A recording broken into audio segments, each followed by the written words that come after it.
يقول صاحب القصة: أمي توفت وأنا صغير، كان عمري 6 سنين، وأنا كنت وحيد أمي وأبوي. وبعد وفاة أمي بشهرين قرر أبوي إنه يتزوج، فكرهت أبوي وكرهت الحرمة اللي بيتزوجها، وكرهتها أكثر يوم تزوجها أبوي وجابها لنا بالبيت. يقول فعشنا أنا وهي وأبوي أصلا من كثر أشغاله أكثر وقته خارج البيت. بس أنا كنت أكرهها كره شديد، الله يعلم بالكره هذا، وكنت أتجاهلها ولا أسولف معاها نهائيا، بالرغم من أنها كانت حنينة علي وزينة معاي، لكن أنا كنت أكرهها. يقول من ذكرياتي معاها أنها كانت تغسل ملابسي، ترتب غرفتي، تطبخ لي الأكل اللي أحبه. يعني مرة من المرات أنا جاي من المدرسة وشفتها قدامي مبتسمة تقول لي طبخت لك الطبخة الفلانية، والطبخة الفلانية كانت مفضلة لي، طبختها لي. يقول طنشتها ولا رديت عليها، ورحت لغرفتي على ما غسلت، على ما غيرت ملابسي، جيت أكلت ومشيت، أتجاهلها تماما. كانت تسوي الأكل اللي أنا أحبه عشاني، لكن أنا كنت أكرهها وأتجاهلها.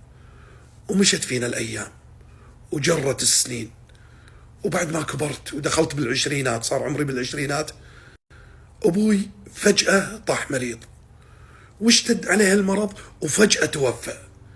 يقول حزنت على وفاة أبوي حزن شديد، وأحس إن البيت فضى علي. يقول بس أنا وياها بالبيت.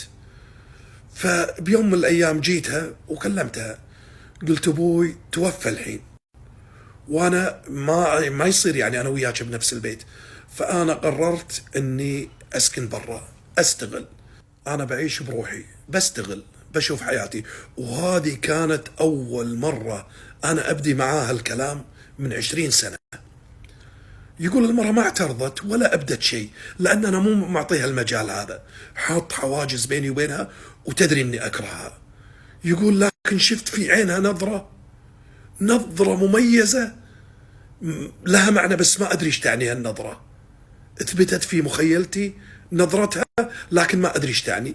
يقول المهم استأجرت شقة قريبة من بيت أبوي ونقلت أغراضي. يقول بديت ما نقلت أغراضي دفعة واحدة، كل شوي أجي وأخذ أغراض، يعني كل يوم أجي وأخذ مجموعة، وكل ما أجي ألقاها بوجهي وتشوفني وأنا أدش أتجاهلها ولا كأني أشوفها، أخذ أغراضي وأطلع أوديهم لشقتي، إلى أن نقلت واستغليت تماما.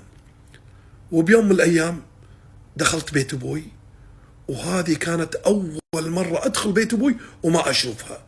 يقول على مدى 20 سنة أو أكثر من 20 سنة أجي من المدرسة، أجي من أصدقائي، أجي من أي مكان، أدخل بيت أبوي، أجي أشيل أغراضي للشقة، كل 20 سنة هذه كلها كل ما دخلت البيت ألقاها قدامي. هذه كانت أول مرة ما أشوفها. يقول فحسيت بشيء من القلق، أنا أكرهها بس حسيت بشيء من القلق، لكن ما أعرت الموضوع اهتمام. يقول شوي يعني دقائق معدودة إلا هذه داخلة، فتحت الباب ودخلت جاية من برا. يقول لكن يبدو عليها معالم الإعياء، وقفتها، مشيتها، باين عليها المرض، شكلها، وجهها مبين إنها مريضة. فجيت وسألتها. يقولوا هذه ثاني مرة أتكلم معها، أول مرة تكلمت يوم قلت لها بطلع أسكن برا، هذه ثاني مرة أبدأ أنا الكلام معها. فسألتها قلت لها ايش فيك، عسى ما شر؟ قالت لي ما في شيء مهم، لا تشغل نفسك. وبعد إصرار مني بعرف شو اللي فيها، قالت لي مو لازم تعرف، أنا مو أمك، ليش تبي تعرف؟ لكن أصريت عليها وعرفت إنها بادية فترة علاج من مدة، الحرمة تعبانة وداخلة مرحلة علاج. يقول فأصريت عليها إلا أعرف مواعيد مراجعاتها للعيادات. رفضت، لكن أصريت مو حبا فيها، أنا أكرهها، لكن شيء من القلق وشيء يعني من باب المسؤولية. أخذت المواعيد، فصرت أراجع أنا وياها للمستشفى، أخذها إذا عندها موعد أخذها وأوديها المستشفى. وبعد فترة جاني اتصال من المستشفى وقالوا لي إن هالحرمة تعبت وراحت المستشفى. يقول انفجرت من مكاني، من المرة الأولى كانت قلق، المرة هذه خوف وقلق. يقول انفجرت ورحت طاير إلى المستشفى بتطمن عليها. يوم جيت ولا ممنوعة من الزيارة. يقول قعدت قدام باب الغرفة خايف عليها، أحاتيها، خايف لا يصيبها مكروه. لأول مرة حسيت بشعور انها حرام لا تموت هذه، اخاف انها تموت.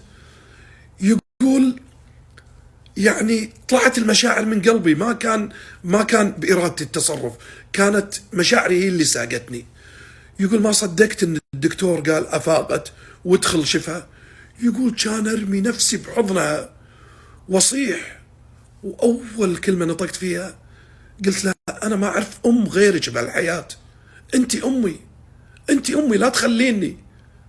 فشفت من عينها النظره اللي شفتها يوم قلت لها بطلع اسكن برا البيت، كانت نظرة مشاعر وأمومة، بس أنا ما كان عندي دوافع الأمومة، ما كان أنا أمي ما أذكر منها إلا اسمها، فكانت نظرتها لي نظرة أمومة، لكن أنا ما أعرف بالأمومة شيء. أمي توفت وأنا صغير ولا أذكرها، ما أعرف مشاعر الأمومة. وقعدت تبكي بحضنها أقول لها ما أعرف غيرك بهالدنيا. قالت أنت ولدي. يقول يا حالات كلمة ولدي من لسانها طلعت مثل العسل.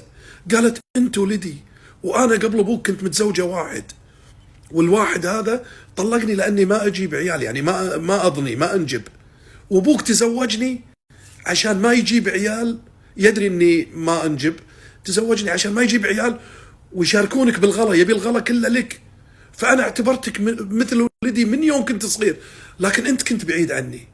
يقول كان قاعد أصيح بعضنها وأبكي من المؤسف أني كرهت حرمة كانت زينة لي، ويمكن كانت أحسن من أمي.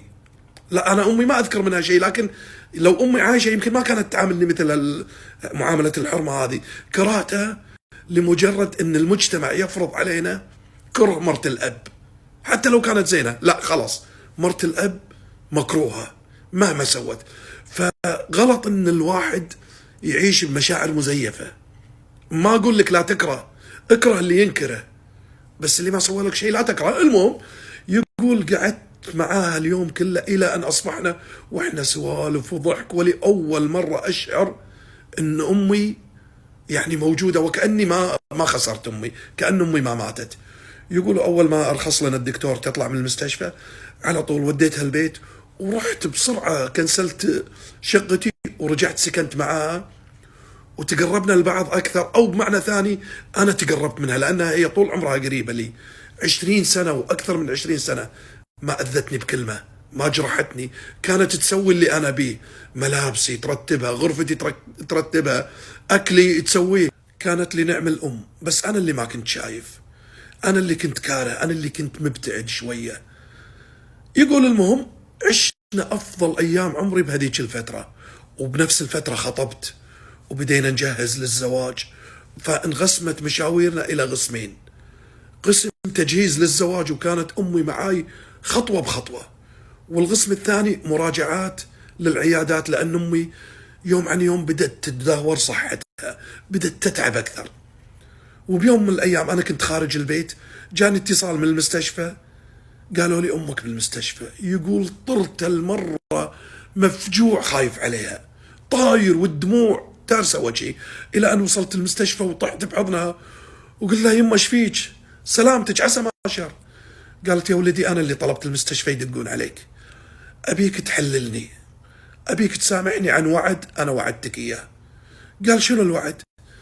قالت أنا وعدتك أني راح أكون معاك على طول، أبيك تحللني عن هالوعد هذا. يا يما الله يطول بعمرك، لا تتفاولين على نفسك، الله يعطيك طولة العمر. قالت يا ولدي ظروف الدنيا وما ندري عنها، بس سامحني عن الوعد هذا وحللني. يقولوا فعلا سامحتها وحللتها عن وعدها لي انها راح تكون معاي على طول، وسبحان الله كأنها حاسة بالغدر. يقول بعد يومين بالضبط توفت امي، راحت امي وانهدمت الدنيا بعيني، اظلمت الدنيا، طلعت من عيني وصارت ما تسوى عندي شيء. يقول حزنت عليها حزن اكثر من حزني على ابوي ب10 مرات، وتعبت نفسيا وانهارت وتضايقت، إلى أن يوم عن يوم بديت يعني أتقبل وفاتها، إلى أن تجاوزت وفاتها بعد 3 شهور. حسيت أني تجاوزت حزن الوفاة وتزوجت، وأنا الحين متزوج وعندي بنت سميتها على اسم أمي، مو أمي اللي ولدتني، أمي اللي حبيتها من قلبي، أمي اللي كانت قدام عيني 20 سنة وكنت أعاملها معاملة ناشفة وأتجاهلها وأبدي لها الكره فقط لأنها مرتبطة، بالرغم من حنيتها علي وطيبها معاي واهتمامها فيني، لكني كرهتها فقط لأنها فقط مرت أبوه. يعني من المؤسف أن مجتمعنا يفرض علينا مشاعر غير مشاعرنا. مرت الأبو لازم نكرهها، البنات لازم يكرهون مرت أخوهم، الأم لازم دائما في مشاكل مع مرت ولدها. ما يصير. عيش أنت كشخصك، عيش أنت بنفسك، عيش أنت بمشاعرك. لا تسمح للمجتمع يفرض عليك مشاعر أنت ما حسيت فيها، خصوصا المشاعر السلبية.